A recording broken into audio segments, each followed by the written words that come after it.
Ravi de vous retrouver pour ce nouveau numéro du Dessous des cartes. Pour démarrer cette émission, je vous emmène au point Nemo. Situé au cœur de l'océan Pacifique, le point Nemo, c'est l'endroit le plus isolé de la Terre.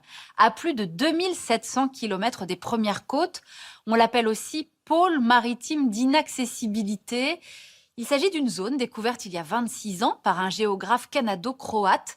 Ce serait aussi le lieu le plus mort de l'océan, la région biologiquement la moins active au monde, car trop éloignée des terres. Seuls quelques marins du Vendée Globe s'y risquent aujourd'hui. Vous l'aurez compris, nous serons en mer dans cette émission. L'expansion du commerce a poussé l'homme à conquérir les océans. Les routes se sont déplacées et amplifiées pour coller aux besoins des producteurs et des consommateurs. On a creusé des canaux, Suez au Moyen-Orient, Panama en Amérique, on a exploré des détroits. On va le voir, la conquête des routes maritimes en dit long sur l'histoire des hommes, de leurs échanges et de leur volonté de puissance. C'est à partir de la fin du XVe siècle, avec les progrès techniques de la construction navale et la maîtrise des outils de navigation, que les Occidentaux osent s'éloigner des côtes pour se lancer à la conquête des océans. Le Génois Christophe Colomb trace une première route transatlantique à la recherche d'un passage maritime vers l'Inde. Il accoste, par inadvertance, sur un nouveau continent, l'Amérique. Le passage vers l'Inde, c'est le Portugais Vasco de Gama qui va le trouver en longeant l'Afrique de l'Ouest et en passant par le cap de Bonne-Espérance. Ces deux routes marquent le début d'une conquête des océans qui va permettre de relier commercialement l'ensemble de la planète dès la fin du XVIIIe siècle. Un siècle plus tard, le percement de deux énormes canaux, Suez en Égypte puis Panama en Amérique centrale, va encore intensifier ce mouvement et ouvrir de nouvelles routes. Reliant la mer Rouge à la mer Méditerranée, le canal de Suez est un projet franco-égyptien titanesque ouvert à la navigation en 1869. Il permet de relier la Chine à la France en 40 jours contre 50 jours par la longue route qui contourne l'Afrique. Un gain de temps et d'argent considérable. Regardez cette image satellite, long de 190 km, le canal de Suez accueille plus de 8% du trafic maritime mondial. Il est contrôlé par l'Égypte, qui a tiré plus de 5 milliards de revenus de son exploitation en 2018. Il a récemment été élargi sur 35 km afin de doubler sa capacité de passage. Quelques années après l'ouverture du canal de Suez, c'est au tour des Américains de se lancer dans un autre projet de percement, celui du canal de Panama, qui ouvrira en 1914 après presque 30 ans de travaux, reliant les deux océans, Atlantique et Pacifique, sans avoir plus à contourner l'Amérique du Sud par le dangereux Cap Horn. Il permet d'économiser plus de 12 000 km de trajet. Passons de nouveau par l'image satellite. Le canal de Panama parcourt, on le voit, 77 km à travers l'Amérique centrale. Il voit transiter 5% du commerce mondial et génère 1 milliard de recettes pour le Panama. D'importants travaux avec la construction d'un nouveau système d'écluses ont permis de doubler sa capacité en 2016. Cette véritable révolution qu'a constituée l'ouverture de ces deux gigantesques canaux s'est accompagnée d'une augmentation considérable du tonnage des bateaux. On transporte aujourd'hui 100 fois plus de marchandises sur un navire qu'il y a 100 ans, ce qui permet d'abaisser les coûts et de placer le transport maritime en tête, loin devant ses concurrents, avec 85% du commerce mondial, contre 9% pour la route, 5% pour le train et 1% pour l'avion. Aujourd'hui, c'est plus d'1 million de navires qui sillonnent ainsi les autoroutes de la mer. On est passé de 1 demi-milliard de tonnes transportées dans les années 50 à près de 11 milliards en 2017, répartis de la façon suivante: 40% de produits en vrac, principalement des minerais et des céréales, 32% d'hydrocarbures, 27% de marchandises.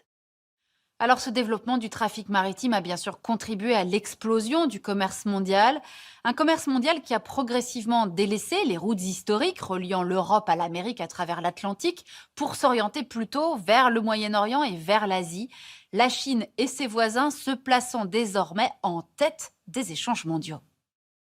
Alors si l'Asie a pris une telle importance, comme vous le voyez sur cette carte des flux commerciaux, Elle le doit à son dynamisme économique. Un dynamisme qui s'est appuyé sur la capacité de ces pays à construire des ports modernes de très grande taille, adaptés à la manutention des containers. C'est le cas de Shanghai. Premier port au monde, il est composé d'une partie en eau profonde, Yangshan, gagnée sur la mer autour d'un chapelet d'îles à 100 km du centre-ville. Cette partie est reliée par un gigantesque pont à l'agglomération et au port historique situé sur l'embouchure du fleuve Yangtze. L'ensemble des deux ports est connecté au tissu industriel en pleine expansion de la ville et bénéficie des marchandises transportées sur le Yangtze depuis les villes de Nanjing, Wuhan et Chongqing. Au total, ce sont 650 millions de tonnes qui transitent par le port de Shanghai chaque année. En 2016, sur les 20 plus grands ports mondiaux de commerce, 15 sont asiatiques et 9 sont chinois. Mais l'augmentation du fret et des échanges a également donné un pouvoir considérable aux pays qui contrôlent les verrous de la mer, ces points de passage obligatoires qui, s'ils sont bloqués, perturbent l'ensemble du trafic mondial. Le plus important de ces verrous, c'est le détroit de Malacca. Situé entre l'Indonésie, la Malaisie et Singapour, il est à peine large de 30 km. Il est aujourd'hui saturé, comme vous pouvez le voir sur la carte, car il concentre à lui seul 15 à 20% du trafic mondial. La Chine, très sensible à la question de ses approvisionnements en énergie et à ses exportations, étudie donc la possibilité de relancer un projet de percement d'un canal en Thaïlande sur plus de 150 km dans l'isthme de Kra. Un projet qui permettrait de gagner 3 à 5 jours de navigation, mais il couperait la région de l'extrême sud à majorité musulmane du reste du pays, risquant ainsi de renforcer les velléités sécessionnistes. Le deuxième verrou stratégique du commerce maritime, c'est le détroit d'Ormuz. Large d'une trentaine de kilomètres, ce détroit voit transiter 30% du pétrole mondial. Il est sous administration conjointe du sultanat d'Oman et de l'Iran. En cas de crise majeure avec les puissances occidentales, l'Iran pourrait facilement prendre le contrôle du détroit et déstabiliser ainsi le commerce mondial. Depuis le début de l'année 2019, plusieurs pétroliers ont ainsi subi des attaques imputées à l'Iran. Ce risque de blocage du détroit d'Ormuz a poussé les Émirats arabes unis à construire un pipeline partant du champ pétrolier de Habshan, à proximité d'Abu Dhabi, et courant jusqu'au terminal pétrolier de Fujairah, situé sur le littoral du golfe d'Oman, c'est-à-dire en aval du détroit d'Ormuz. L'Arabie saoudite, de son côté, a construit l'oléoduc Petroline, qui part des champs de pétrole d'Abqaiq pour rejoindre le port de Yanbu sur la mer Rouge. Mais ce détournement ne règle pas tous les problèmes de l'Arabie saoudite, car si Yanbu permet de relier plus facilement l'Europe, le chemin pour rejoindre l'Asie reste problématique. En cause, la sortie de la mer Rouge vers l'océan Indien via le Bab el-Mandeb, autre verrou stratégique. Situé entre Djibouti et le Yémen, ce passage d'à peine 30 km est sous haute tension, avec les affrontements entre rebelles houthis, soutenus par l'Iran, le gouvernement yéménite, soutenu par l'Arabie saoudite, et les séparatistes du Sud. Face à cet autre problème et à la capacité limitée de transit de l'oléoduc Petroline, les Saoudiens envisagent le percement d'un canal qui traverserait la péninsule arabique sur 950 km, mais l'instabilité au Yémen rend ce projet de 80 milliards de dollars peu probable. À ce retour au grand chantier pharaonique pour créer des voies de contournement s'ajoute l'ouverture naturelle de nouvelles routes maritimes au pôle Nord. Avec le réchauffement climatique, la surface de la banquise durant les mois d'été a considérablement réduit en l'espace de 40 ans, ouvrant de nouvelles voies. La plus spectaculaire est la route transpolaire qui passe par le pôle Nord et a été inaugurée en 2017, mais n'est encore accessible qu'à des brise-glaces très puissants. Cette voie s'ajoute à 2 autres préexistantes, auparavant navigables seulement quelques semaines l'été.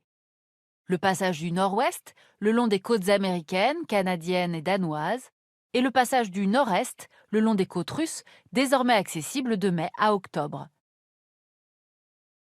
La Russie mise énormément sur cette route qui permet de raccourcir le temps de trajet entre Rotterdam et Shanghai de près d'un tiers. Si le réchauffement climatique se poursuit, elle placerait le pays dans une position stratégique au sein du commerce mondial et renforcerait le lien entre la Russie et la Chine.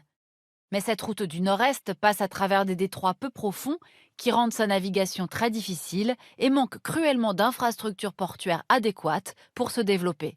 Aujourd'hui, le transit y reste donc anecdotique et concerne principalement les Chinois qui l'ont intégré dans leur stratégie des nouvelles routes de la soie. Une façon pour Pékin de déjouer les verrous habituels comme Malacca ou Hormuz et la mainmise américaine au Moyen-Orient.